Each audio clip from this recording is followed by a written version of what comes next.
So hello everyone, this is the continuation of report for legal medicine. But first, what is hymen? Hymen is a thin, flexible tissue that surrounds and covers the vaginal opening. So as for classifications of hymen, we have annular or circular. It is a ring-shaped hymen. B, infantile. Ito yung hymen na makikita natin sa mga sanggol. C, semilunar or crescentric. It is shaped like a crescent moon. D, linear or thin hymenal or minimal hymen remnant. E, cribriform, or it consists of small holes. F, stellate or irregular torn hymen. G, septate. It have a two opening. H, fimbriated. It is the edge of hymen are irregular. And I, imperforate. It have no holes. And as the number of openings, we have A, single or isang butas. B, septate, dalawa. C, multiple or two or more na butas. And D, imperforate or no holes at all. So, other causes of hymenal laceration or ito yung mga nagkakos ng pagkapunit ng hymen. A, a passage of clotted blood. So, kapag ang babae is nireregla, so maaaring magkaroon ng punit ang hymen. B, ulceration due to disease or kapag may sakit. C, jumping or running kapag may mga heavy activities. D, falling on hard object or sharp. So kapag may mga matitigas na bagay o matatalim. E, local medication kapag nagtitake ng gamot. F, self-scratching due to irritation. So kapag nagkakamot, magkakaroon ng pagkapunit. G, masturbation o yung pagsasarili. H, insertion of foreign bodies o yung pag-i-insert o pagpapasok ng mga foreign bodies sa iyong vagina. I, previous operation or kung may katatapos lang na operasyon. So, semen. Semen is the male reproductive fluid containing spermatozoa in suspension. So, kapag nag-ejaculate ang male or lalaki, so doon lalabas ang semen. What is the difference between semen and sperm? Sperm is the microscopic male reproductive cell. Ito yung kapag nakikita natin sa microscope, meron siyang head and tails, while semen refers to the seminal fluid that contains millions of sperms. So sperm is the genetic bearer and is haploid, while semen has no such characteristics other than nourishing the sperm cells and keeping them motile.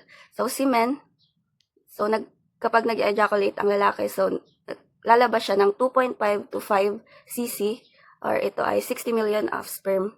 80% motile, 45 minutes to 3 hours, yung kanyang lifespan. So, 20% doon is abnormal in forms. So, how long in the vaginal canal? So, naglalast daw yung semen or yung sperm sa vagina ng 36 hours or 2 to 3 days. 2 hours and 43 hours in cervix and uterus, 17 days motile in vagina. Degree of laceration. 1, incomplete laceration. So, it does not involve the whole width o hindi buo na napupunit. So, A, meron tayong superficial o yung mababaw lang. B, deep, yung malalim na pagkapunit. Number 2, complete. So, yung buong hymen is punit na. 3, compound or complicated. So, hindi lang yung hymen yung napupunit dito. It may involve the perineum, vaginal canal, urethra, or rectum. So, notches simulating the laceration. So, akala laceration yon or punit. Pero ito ay indentation lang ng hymen. So, for sexual abnormalities, we have tribadism or lesbianism. Ito yung kapag ang isang babae is may sexual desire na makipagtalik sa isang babae. Ito ay tinatawag na lesbianism. B, infantosexual o sexual desire na makipagtalik sa mga sanggol. C, pedophile, a form of sexual perversion na kung saan mayroon kang sexual desire na makipagtalik sa mga bata. D, intercrural sex, also known as femoral interfemoral sex, is a type of non-penetrative sex where the penis is placed between the receiving partner's thighs and thrust to create friction. O ito yung kinikis-kis lang yung ari ng lalaki sa ari din ng babae na hindi kailangan ipasok. E, bestosexual or sexual desire sa mga hayop. Bestiality, ito naman is na-attain mo yung sexual gratification by having intercourse sa mga hayop. F, autosexual or self-gratification or masturbation. So, it is a form of self-abuse So, kapag nagsasarili ka, it is a form of self-abuse or solitary vice. What is orgasm? So, orgasm is a feeling of sexual pleasure.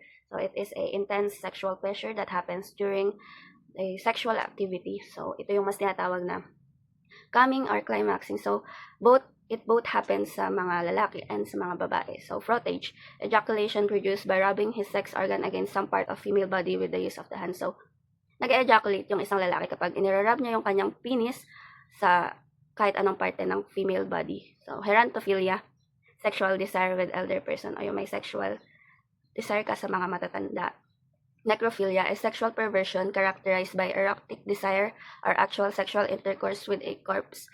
So, yung sexual desire mo na makipagtalik sa mga patay na, ang tawag doon is necrophilia. Incest, sexual relations between persons who, by reason of blood relationship, cannot legally marry. So, kapag kamag-anak mo is nagsisex kayo, ang tawag doon is incest. Oversex, satyriasis, excessive sexual desire of men to intercourse. So, in excessive o yung sobrang pagkagusto ng isang lalaki na makipagtalik. Nymphomania, gano'n naman sa babae, sobrang taas ng drive ng babae na makipagtalik. Ang tawag doon is nymphomania. So, in undersex, we have sexual anesthesia or the absence of sexual desire or yung drive is nawawala during sexual acts. Dyspareunia o yung painful sexual act ng babae. Vaginismus or yung painful spasm of the vagina during sexual act. What is oralism? Oralism is the use of mouth as a way of sexual gratification. Ito yung kapag ang sexual contact nyo is through the mouth, yun yung oralism. A fellatio, the female agent receives the penis of a man into her mouth and by friction with the lips and tongue coupled with act sucking initiates orgasm. So, yung pagsubo daw ng babae sa penis ng isang lalaki is, yun yung tinatawag na fellatio. B, cunnilingus, sexual gratification is attained by licking or sucking the external female genitalia. Cunnilingus naman, ito yung na-attain niya yung sexual gratification kapag dinidilaan or sinusubo yung external female o yung sa babae, sinusubo naman yung sa babae na genitalia. C, anilism, a form of sexual perversion wherein a person derives excitement by licking the anus of another person of either sex. So, yung anilism naman is a form of sexual na kapag ang isang tao is nakukuha niya yung self-gratification niya by dinidilaan yung puwet o anus o yung butas ng puwet ng kanyang partner. So, what is sadomasochism? Sadomasochism is a pain or cruel act as a factor for gratification. So, na-attain daw yung sexual gratification by pain or cruel act. Kapag pinapalo, sinasampal, yan, ganyan. What is sadism? Sadism, a form of sexual perversion in which the infliction of pain on another is necessary or sometimes the sole factor in sexual enjoyment. So, pag nag-inflict ka daw ng pain, ito daw is kailangan para ma-enjoy yung sexual activity. So, 1, cannibalism. So, sexual gratification attained by biting without flesh eating but with presumed unconscious wish to consume. So, yung sexual gratification daw is na-attained by biting or yung pagkagat. Love bites, these are superficial contusions seen most frequently on the sides of the neck, breast, and other parts of the body. So, ito yung in Tagalog is also known as chikinini o yung mga itsurang pasa. Ito po ay nakukuha sa pag sinasak yun ng partner mo or ayan, kapag sinasak ng partner mo. Masochism, the pain and humiliation from the opposite is the primary factor for sexual gratification. So, naka-attain daw ng sexual gratification kapag nag-i-inflict daw ng pain and humiliation. So, fetishism, a form of sexual perversion na kung saan kapag yung pinagpapantasyan mong bagay o bodily part ng isang tao is kailangan or dapat presence for you to have a sexual stimulation, ma-attain ba yung sexual gratification. Urolagnia, a sexual deviation in which sexual excitement is associated kapag nakakita ka naman ng babaeng umiihi. Sa coprolagnia naman, a form of sexual deviation wherein na-attain mo yung sexual gratification kapag nakakita ka ng babaeng tumatay or nagdudumi. Misophilia, a sexual response to the filth or excretion. Pygmalionism is a sexual deviation whereby a person has sexual desire for status. So kapag ito namang mga taong to is, yung sexual gratification nila is na-attain kapag nakakita sila ng mga rebulto. Manichaeism, ito naman po yung sexual desire sa mga manika. Narcissism, a person has extreme admirations and love of oneself and appreciating his or herself. So, itong taong to is, grabe yung self-love niya. Negative fetish, the marked dislike for things like eyeglasses, beard, haircut, as the sole stimulus for gratification. So, na-attain naman nila yung sexual gratification nila sa mga bagay na ayaw nila. Saboteur fetish, Adivate does damage while he gets satisfaction like cutting clothes or hair. So, nakukuha naman nila yung gratification na gusto nila kapag gugupit sila ng damit or gugupit sila ng mga buhok. Coprophilia, also called scatophilia or scat, is the paraphilia involving sexual arousal and pleasure from feces. So, na-arouse sila and nakakuha sila ng pleasure kapag nakakita sila ng feces or mga tae. Incendiarism derives sexual pleasure from setting fire or kapag nagsisindi sila ng apoy, so doon nila nakukuha yung sexual pleasure. Vampirism attains sexual stimulation or gratification at the sight of blood. Sila naman is kapag nakakita ng dugo, yun, nagkakaroon sila ng sexual stimulation and na-attain yung gratification nila. As to the part of the body, number 1, sodomy, sexual act through the anus of another human being. Number 2, uranism, sexual gratification attained by fingering, paglalaro ng suso, at pagdila sa iba't ibang parte ng katawan. Number 3, frottage, generally achieve the erotic gratification by rubbing or pagkikiskis ng ari ng isang lalaki sa parte ng body ng isang babae. What is partialism? Partialism is a form of sexual deviation wherein a person has a special affinity to certain parts of the female body. So, itong hari ng isang lalaki is nirarab niya sa isang parte lang na gusto niya o yung prefer niya lang na parte ng katawan ng babae. As to visual stimulus, meron tayong voyeurism or the compulsion to peep, o ito yung mga taong mahilig sumilip. Number 2, mixoscopia, watching couples undress or during their sex intimacies. Ito yung mga taong gustong manood sa mga couples na nakahubad or ginagawa yung sexual activity. As to number 1, troilism, 3 person are participating in the sexual orgies. Or pwedeng 2 babae, isang lalaki, tapos 2 lalaki, isang babae. Pluralism, a group of person participate in sexual orgies, 2 or more couples. So, pwedeng 2 couples na nag-exchange ng partners for variety sake during the sexual festival. Other sexual deviates, number 1, coprolalia, the need to use obscene language to obtain sexual gratification. So, gumagamit pa sila ng ibang language para ma-obtain yung or para ma-attain yung sexual gratification. Number 2, Dunwanism, term applied by psychiatrists to describe a form sexual deviation characterized by promiscuity and making seduction of many women as part of his career. So, sa mga lalaki naman to, indecent exposure, willful exposure in public place of one's genital organs. So, ito yung pagpapakita ng genital organ sa public place, usually the opposite sex. Kunwari sa nightclub, ganun. Sexual reversal. Number 1, transvestism. Male individual derives pleasure from wearing female apparel. O ito yung mga lalaking nagsusuot ng mga kasuotan ng mga babae. Number 2, transsexualism. Dominant desire in some person identify themselves with the opposite sex. O ito yung mga kunwari, ako babae, gusto ko maging lalaki. So magpapapalit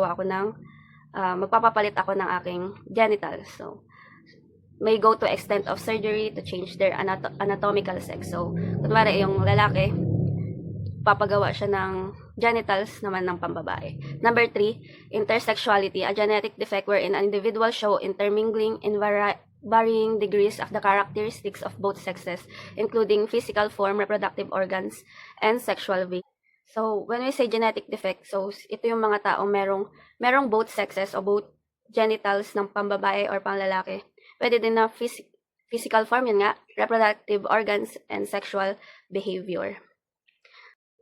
What is paternity? Paternity is a civil status of a father with respect to the child begotten by him.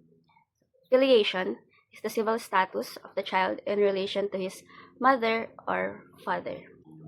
Legitimate children. A. Legitimate children. Children conceived and born during a marriage or within a specific time frame after it. B. Legitimated children. Children born outside of marriage whose parents later fulfill legal requirements to legitimize the child. Adopted children. Children who have been granted the same legal rights and obligations as a natural child through a judicial adoption process. B. Illegitimate children. Number 1. Natural children proper. These were children born outside of an valid marriage to parents who, at the time of conception, were not disqualified from marrying each other. Number 2. Natural children by presumption. A subset of natural children where paternity was presumed under specific circumstances. 3. Natural children by legal fiction. A classification where law treated certain children as natural for specific purposes. C. Spurious children. Number 1. Adulterous children.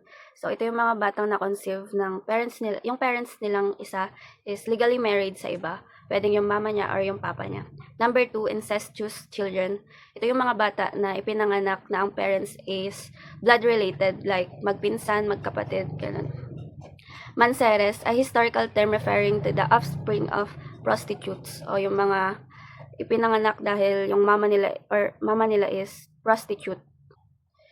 Sacrilegious children is ito yung mga bata na ipinanganak na yung parents nila is nag-take ng solemn religious vows of chastity o ito yung mga example, mga madre or pare. So for mental disorders, number 1, illusion, a false interpretation of an external stimulus. It may be manifested with sense of sight, hearing, taste, touch, and smell. Ito yung akala mo may bumubulong sa'yo, akala mo may nakikita ka, pero mali, hindi pala, wala pala. Number 2, hallucination, an erroneous perception without external object stimulus. Number 3, dementia, a form of insanity resulting from degeneration or disorder of the brain characterized by general mental weaknesses, forgetfulness, loss of coherence. So normally, mas common to sa mga elder person, yung mga matatanda na nagkakaroon sila ng pagkalimot, hindi na nila alam ang gagawin, hindi nila alam wala na silang kakayahan mag-reason out.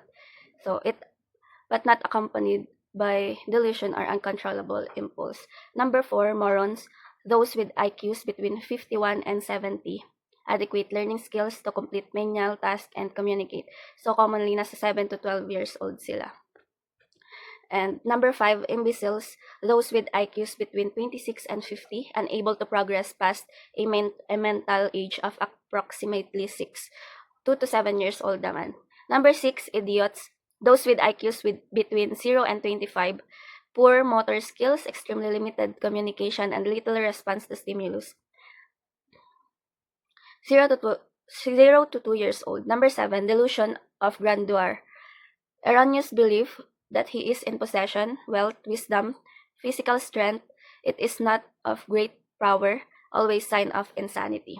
Obsession, thought and impulse which continually occur in the person's mind despite all his attempts to keep them out. Border of sanity and insanity, associated with some sort of fear and nervous exhaustion.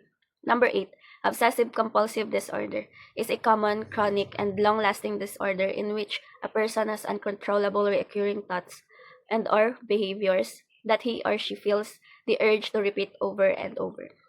9, mania, a state of excitement accompanied by exaltation or a feeling of well-being which is out of harmony with the surrounding circumstances of the patient.